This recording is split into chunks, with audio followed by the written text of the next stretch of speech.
বন্ধুরা, রাসূলুল্লাহ সাল্লাল্লাহু আলাইহি ওয়াসাল্লামকে আমাদের ভালোবাসাটা আমাদের প্রতি ফরজ আইন। তাকে ভালোবাসতে হবে।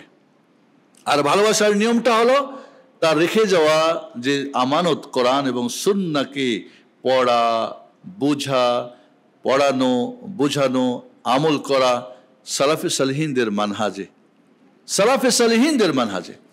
এবং রাসূল সাল্লাল্লাহু আলাইহি ওয়াসাল্লামের যে মূল দাওয়াতের মিশনের যে মূল দুইটা জিনিস আমি অনেকবার বলেছি, শাহাদাতাইন, আশহাদু আল্লা ইলাহা ইল্লাল্লাহ, তাওহীদুল ইবাদাহ।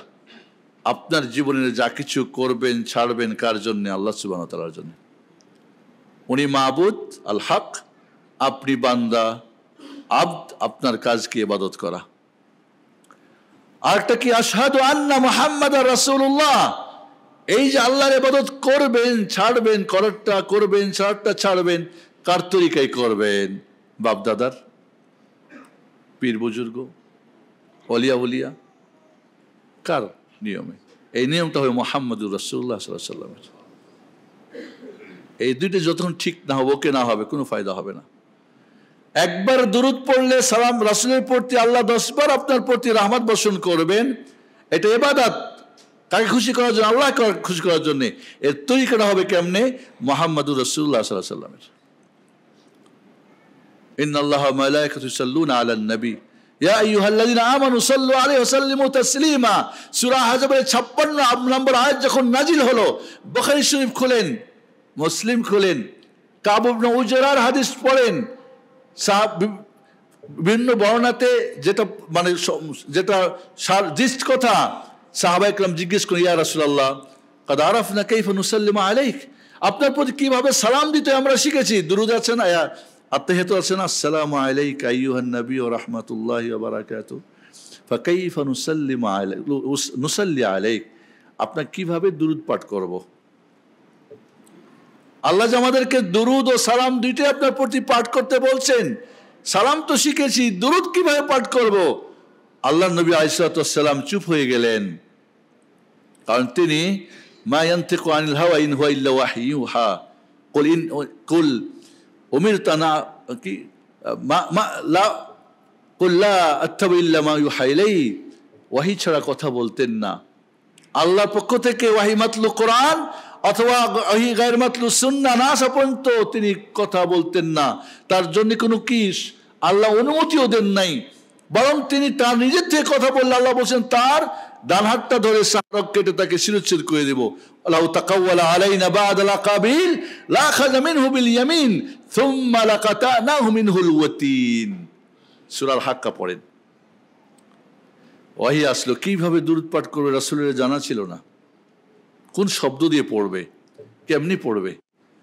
এসে গেল ওয়াহী, তিনি বললেন তোমরা বলো, ফাকুলু বলবা আল্লাহুম্মা সাল্লি আলা মুহাম্মদ ওয়া আলা আলি মুহাম্মদ কামা সাল্লাইতা আলা ইব্রাহিম ওয়া আলা আলি ইব্রাহিম ইন্নাকা হামিদুম মাজিদ, আল্লাহুম্মা বারিক আলা মুহাম্মদ ওয়া আলা আলি মুহাম্মদ কামা বারাকতা আলা ইব্রাহিম ওয়া আলা আলি ইব্রাহিম ইন্নাকা হামিদুম মাজিদ। আল্লাহ আয়াত নাজিল করলেন, সাহাবারা জিজ্ঞেস করলেন, রাসূল কি করলেন? ওয়াহির মাধ্যমে বলে দিলেন এই শব্দগুলা বলবা।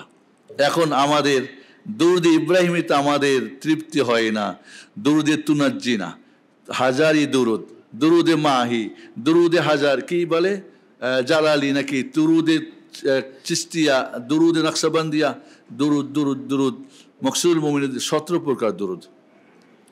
এবং কত মজার ঘটনা, দুরুদে মাহি মানে কি জানেন? মাহি মানে মাছ, ফার্সি শব্দ মাছ। এই মাছ নাকি অসুস্থ হয়ে অনেকদিন পানিতে ঘুরে বেড়ায়, সুস্থ হয় না, এরপরে দুধ পাঠ করলো আর এই দুধ পড়ে সে সুস্থ হয়ে গেল। আমি বলি কোন হুজুরে জানলো এই মাছের এই শব্দ? কে শিখিয়েছিল?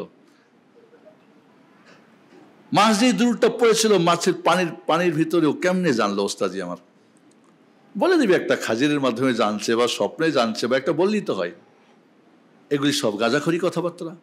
এই জন্য বন্ধুরা, আমাদেরকে এই রবিউল আউয়াল মাসে এটা ঠিক করতে হবে, আপনি আমি মুহাম্মদ সাল্লাল্লাহু আলাইহি ওয়াসাল্লামকে ভালোবাসবো, আমার জান মাল, আমার ছেলে মেয়ে, আত্মীয় স্বজন, পরিবার পরিজন, পৃথিবীর সবার ঊর্ধ্বে, আল্লাহর পরে এবং সবার ঊর্ধ্বে কাকে ভালোবাসবো? মুহাম্মদুর রাসূলুল্লাহ সাল্লাল্লাহু আলাইহি ওয়াসাল্লামকে। আমি কসম দিয়ে আল্লাহর কসম বিল্লাহ বলি, আজকে রাত্রে শোয়ার আগে 2 রাকাত নামাজ পড়ে জিজ্ঞেস করবেন আপনার হার্টের মধ্যে মুহাম্মদ সাল্লাল্লাহু আলাইহি ওয়াসাল্লাম কতটুকু আছে? শুধু দাড়িতে আছে, শুধু পাগড়িতে আছে, টুপিতে আছে, না কোথায় আছে? আসলেই কি অন্তরে আছে? আসলেই কি রাসূলের আদর্শে আপনি আদর্শবান, রাসূলের চরিত্রে চরিত্রবান, রাসূলের রেখে যাওয়া আমানতের আপনি খেয়ানত করছেন? আজকে জুমার দিনের আমলগুলি কি করছেন জিজ্ঞেস করেন। ফজরের পর রাসূল সাল্লাল্লাহু আলাইহি ওয়াসাল্লাম দৈনিক 1000-এর বেশি সুন্নত আমল করতেন। সুন্নত আপনি হিসাব করবেন তো সারা দিনে আপনি কয়টা সুন্নতের আমল করেছেন? আপনি গুনেন কয়টা আপনি পেয়েছেন সত্যিকারের সুন্নত। আপনার ওইসব মকসুদুল মৌলের সুন্নত না, বাজার ঘাটের বই কিতাবের না। তাহলে বন্ধুরা, রাসূল সাল্লাল্লাহু আলাইহি ওয়াসাল্লামকে রবিউল আউয়াল মাস আসলে আপনি খুব ঘটা করে এরপরে খবর নেই।